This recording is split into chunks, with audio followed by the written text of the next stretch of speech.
အားလုံးပဲမင်္ဂလာပါဒီနေ့တော့ဆရာက Quantum Physics ရဲ့ Chapter 1မှာပါတဲ့ Unit and Measurement ဆိုတဲ့အကြောင်းလေးကိုသင်ပြပေးသွားမှာပဲဖြစ်ပါတယ်။ကဲအဲ့ဒါဆိုရင်ပထမဆုံးတွေ့ရတဲ့ဥစ္စာကဘာလဲဆိုရင် Physics like and other branch of science နဲ့အဓိပ္ပာယ်ကတော့ရူပဗေဒဟာတဲ့ကမ္ဘာပေါ်ကအခြားသိပ္ပံပညာရပ်တွေလိုပဲတဲ့စနစ်တကျလေ့လာရှာဖွေတာတွေနဲ့တိတိကျကျတိုင်းတာတာတွေပေါ်မှာအခြေခံထားတဲ့သိပ္ပံဘာသာရပ်ခွဲတစ်ခုဖြစ်တယ်တဲ့စာလေးရဲ့အဓိပ္ပာယ်ကတော့နောက်ထပ်ဆက်ဖတ်ကြည့်မယ်ဆိုလို့ရှိရင် experiment are an essential feature of science experiment ဆိုတာကတော့ကျတို့လက်တွေ့စမ်းသပ်မှုတွေအားတဲ့ essential feature of science သိပ္ပံဘာသာရပ်မှာမရှိမဖြစ်လိုအပ်တဲ့အရာပဲဖြစ်တယ်more experiment and physics အဲ့ဒီထဲမှာတဲ့ physics မှာတွေ့ရတဲ့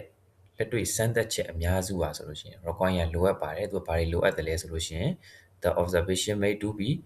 quantitative rather than qualitative ပြောချင်တဲ့အဓိပ္ပာယ်ကတော့ physics မှာပြုလုပ်တဲ့လက်တွေ့လုပ်ငန်းတွေပါဆိုလို့ရှိရင်တဲ့အရေးအသွေးကိုပြတာတဲ့အရေးအတွက်ကိုပြတာကပို့ပြီးတော့အရေးကြီးတယ်ဆိုတော့သူကပြောတာဖြစ်ပါတယ်အဲ့ဒါဆိုရင်ခုနက qualitative နဲ့ quantitative ရဲ့အကြောင်းဥပမာလေးနဲ့ပြောကြည့်အောင် qualitative နဲ့ quantitative ဆိုတာခုနဆရာပြောခဲ့သလိုပဲအရေးအသွေးကိုပြတာ quantitative ဆိုတာအရေးအတွက်ကိုတိတိကျကျပြတာဆိုတော့ဥပမာမင်းနေမကောင်းဘူးဆိုပါတော့မင်းရဲ့နှစ်ဖူးကိုလက်နဲ့ဆမ်းပြီးတော့အပူချင်းကနည်းနည်းတော့ပူတယ်များများတော့ပူတယ်အဲ့ဒါမျိုးပြောတာကစနစ်လည်းမကြဘူးတိကျမှုလည်းမရှိဘူးအဲ့ဒါမျိုးဆရာတို့က qualitative လို့သတ်မှတ်လို့ရတယ်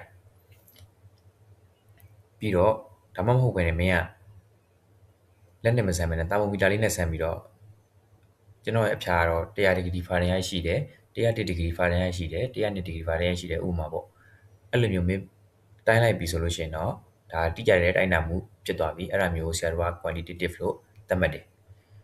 ရူပဗေဒတဲ့အဲ့လိုတိကျတဲ့တိုင်းတာမှုတွေကိုပို့ပြီးတော့အလေးထားတဲ့ဘာသာရပ်တစ်ခုဖြစ်တယ်တဲ့အဲ့ဒါဆိုရင်နောက်တစ်ခေါင်းစဉ်ကောလေးတစ်ခုဖြစ်တဲ့ physics and dry units ဆိုတဲ့အကြောင်းကိုဆရာတို့ဆက်ပြီးလေ့လာအောင် measurement essentially is an comparison process အဓိပ္ပာယ်ကတော့တိုင်းတာတယ်ဆိုတာတဲ့တကယ်တော့နှိုင်းယှဉ်တဲ့လုပ်ငန်းစဉ်ပဲဖြစ်ပါတယ်တဲ့ quantitative measurements must be expressed in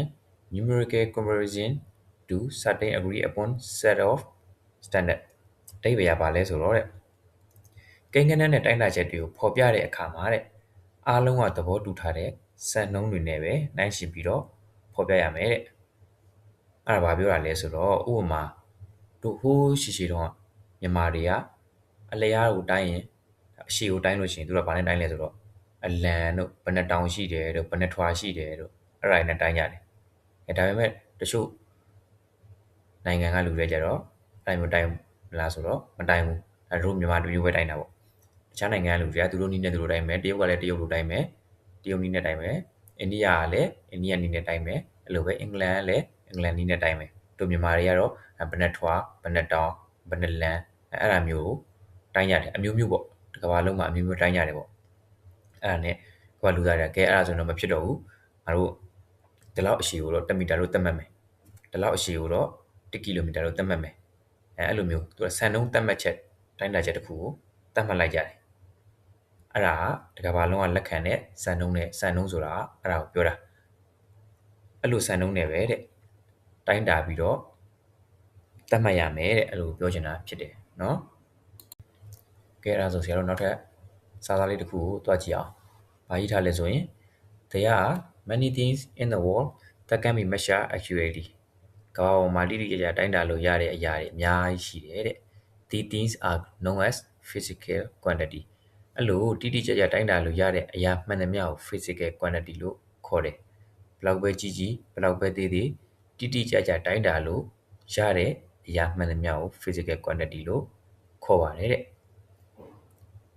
ဆက်ပြီးတော့ဖတ်ကြည့်အောင် a physical quantity is the quantity that can be measured physical quantity ဆိုတာကတော့တဲ့တိုင်းတာလို့ရတဲ့အရာတစ်ခုဖြစ်တယ် and ပြီးတော့ consists of a numerical magnitude and a unit သူ့မှာဘာပါဝင်လဲဆိုလို့ရှိရင် numerical magnitude numerical magnitude ဆိုတာဘာပြောရလဲဆိုလို့ရှိရင်ကိန်းဂဏန်းနဲ့ပြီးတော့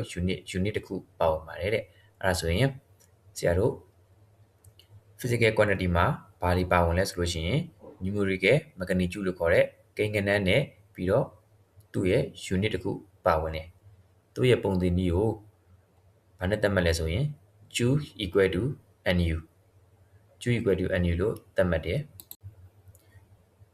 အဲ့ဒါဆိုရင် Q equal to nu ဆိုတဲ့ပုံသဏ္ဍာန်မှာဘာတွေပါဝင်လဲ Q ဆိုတာဘာလဲ nu ကဘာလဲ u ဆိုတာဘာလဲဆိုတာကိုဆက်ရှင်းပြမယ် Q ဆိုတာကဘာလဲဆိုရင် physical quantities n ဆိုတာကဘာလဲဆိုတော့ numerical number ကိန်းဂဏန်းပမာဏကိုပြတဲ့အရာဖြစ်တယ်ဘာတွေလဲဆိုရင်ဟိုမှာ1 2 3 4ကနေစပြီးတော့ဟို10 20 100 200 1000 2000အဲ့ဒါမျိုးတွေထိကိန်းဂဏန်းတွေကိုပြတဲ့ကိန်းဂဏန်းပြပမာဏကို n လို့သတ်မှတ်တယ်ပြီးရင် u ဆိုတာကဘာကိုသတ်မှတ်တာလဲဆိုရင် unit အဲ့ဒီကိန်းဂဏန်းတွေရဲ့ unit ကိုပြောတာဖြစ်တယ်အဲ့ဒါဆိုရင် Q equal nu ဆိုတာကဘာလဲဆိုတာကိုဆရာတို့ဥပမာလေးနဲ့တွားကြည့်အောင်ဥပမာကလေးရဲ့အရက်က4ပေဆိုပါစို့အဲ့ဒါဆိုရင် Q equal to nu ရ Q ကဘာဖြစ်မလဲဆိုလို့ရှိရင်ကလေးရဲ့အရက်က Q ဖြစ်မယ်ကလေးရဲ့အရက်က physical quantity ဆိုတဲ့ Q ဖြစ်မယ် Q equal to nu n ကဘာဖြစ်မလဲ4ဒီ numerical number and ကိန်းဂဏန်းပမာဏဖြစ်မယ်ပြီးလို့ရှိရင် Q equal to nu u ကဘာဖြစ်မလဲဒီမှာပြထားတဲ့ ပေ feet ဒီ unit u ဖြစ်တယ်အဲ့ဒါဆိုရင် Q equal to nu ပုံစံလေးနဲ့ခြားကြည့်လိုက်မယ်ဆိုရင်ကလေးရဲ့အရက်က Q ဖြစ်တယ် Q ဆိုတာဘာလဲ physical quantity 4ဆိုတာဘာဖြစ်မလဲ n ဆိုတာဘာလဲ numerical number ဘာကိုပြတာလဲဆိုတော့ကိန်းဂဏန်းပမာဏကိုပြတာဖြစ်တယ်ဒီမှာပါတဲ့ပေဆိုတာကဘာလဲဆိုရင်သူရဲ့ unit ဖြစ်မယ်ဆရာတို့ခေါင်းစဉ်ခွဲလေးမှာပါတဲ့ physics unit နဲ့ dry unit ဆိုတဲ့အကြောင်းလေးကိုရောက်လာပြီ။ဘာပြောတာလဲဆိုတော့ physical quantity can be classified as the physics type and the derived type. physical quantity ကိုတဲ့ physics type နဲ့ derived type ဆိုပြီးတော့နှစ်မျိုးခွဲခြားလို့ရတယ်တဲ့။ Their units are also called the physics unit and the derived unit. သူတို့ရဲ့ unit တွေကိုတော့ physics unit နဲ့ derived unit လို့ခေါ်တယ်တဲ့။ပြောချင်တဲ့သဘောကတော့ physics type တွေရဲ့ unit ကို physics unit လို့ခေါ်တယ် derived type တွေရဲ့ unit ကို derived unit လို့ခေါ်တယ်ဆရာဆက်ရှင်းပြမယ် physics type ဆိုတာကဘာလဲဆိုတော့ဘယ်သူမှမှီခိုမနေဘူးเนาะအလျားတို့ပြထားတဲ့ drag to တို့အချိန်တို့အဲ့ဒါမျိုးတွေကို physics type လို့ခေါ်တယ် derived unit ကကြတော့ area တို့ volume တို့ velocity တို့ physics unit တွေကိုပေါင်းပြီးတော့မှ physics unit တွေကိုမှီခိုပြီးတော့ဆင်းပွားပြီးတော့မှရလာတဲ့တိုင်မျိုးကို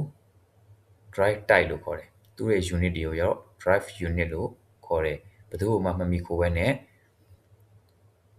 တည်ရှိနိုင်တဲ့အလျားတို့ drag to တို့အချိန်တို့အစရှိသဖြင့်ပေါ့အဲ့ဒါမျိုး type တွေကို physics type လို့ခေါ်တယ်သူ့ရဲ့ unit ကို physics unit လို့ခေါ်တယ်သူများကိုမှီခိုပြီးမှ physics type တွေရဲ့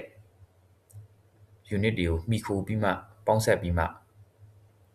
ဖြစ်ပေါ်လာတဲ့တိုင်မျိုးကို drive type လို့ခေါ်တယ်သူ့ရဲ့ unit ကို drive unit လို့ခေါ်တယ်